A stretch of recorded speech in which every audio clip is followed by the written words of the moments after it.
can only be one being that is existence itself, and so only one God. This is the claim that I'm going to prove to explain how monotheism is the logical result of philosophy rather than a polytheistic view. First, let me explain what pure existence is. Essence, which is its nature, or what makes that thing, such as part of the nature of a painting is that it has paint on it. Essence is something that is always true, without exception. So when we look at existence versus essence, to put it simply, essence is what a thing is. Existence is that a thing is. For example, the essence of a triangle is a polygon with 3 corners and 3 sides. Existence would be seeing something that matches that description and saying that is a triangle.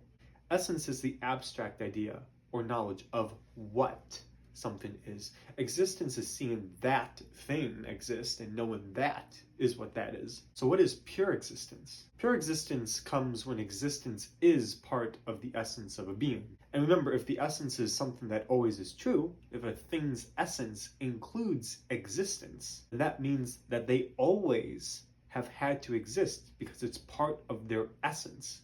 For that thing to have not existed, if its essence includes existence, then that contradicts their essence. Thus, something can't have an essence that is existence if they at some point did not exist. So what I'm saying is either nothing has existence as their essence, or at least one thing has an existence that is their essence. And why is it necessary for one thing to have existence as their essence, or at least part of it? Well, it's because of the infinite regress problem. If all things were possible beings, such that things didn't need to exist, or had a point where they did not exist, or had a beginning, such as living things like people, or material things like the house that you're in, there would be a time where nothing existed, and therefore, if nothing existed, then nothing would be able to bring anything into existence. We discussed all this in one of my previous videos on the 5 ways of St. Thomas Aquinas, so I highly suggest that you check out that video if you're having problems with this. This video is a more expanded, in-depth look on his third way. So there needs to be something that is pure existence, and to have brought all, or at least the first possible thing into existence, they must have existence as an essence, because if they didn't, then they would also be a possible being relying on something previous to it to cause its existence, and thus showing the infinite regress problem. Therefore, pure existence is what we would posit as a God, the God. But in order for there to be 2 beings that are pure existence, one must have a property that the other does not have. Otherwise, they would not be 2 different gods, but one and the same. More on that in a later video. But if one has a property the other does not have, then it is actually a composite of existence, and some property and not pure existence after all. Every composite being needs a cause. So a composite being cannot be a being that is necessary through itself. This proves that there can only be one pure existence, one necessary being, one first cause, one unmoved mover, etc. What about polytheistic beliefs, where none of their gods are ultimate realities, that they are all composite beings and have different characteristics, such as the Greek gods of mythology? I would say then first, why bother worshiping them?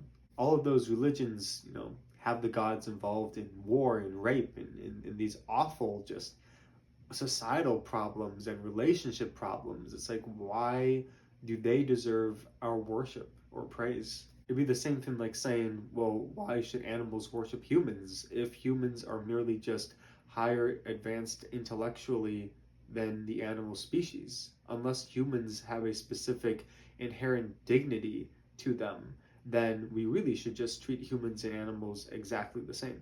We also talked about that in an earlier video on human dignity. But secondly, this wouldn't explain the existence of those polytheistic gods if they're all composite beings, for once again, there'd have to be an ultimate reality that still brought forth those other gods. And if that's the case, those multiple gods are they even gods anymore? But just more so like supernatural beings under the reign and rule of the one ultimate authority, which would be God. So now what? To summarize, there must be a necessary and only one necessary being that is pure existence. If there are two beings of pure existence, they would be the same due to the fact that they couldn't have at least one property that the other doesn't have, because that would make them into a composite being, which must come from something else. And finally, that within the polytheistic mindset, because you couldn't have multiple beings of pure existence, you'd have a variety of supernatural beings that are merely above humans, but not equivalent to the being of pure existence, which wouldn't really make them gods, nor would it make them worthy of worship, because they would either lack in being metaphysically, axiologically, or soteriologically ultimate. Also more on that in a later video. Anyway, I'd actually encourage you all to just do more research into polytheistic religions throughout this video series, this phase 2, to really see how their philosophy just continuously breaks down in accordance with the logic we discussed in the videos of phase 1 and in the preceding videos that we will continue on. Because if you're not completely convinced by this video that monotheism is the logical explanation and outcome rather than polytheism, that's okay, because we've got plenty of more videos to come. See you in the next one.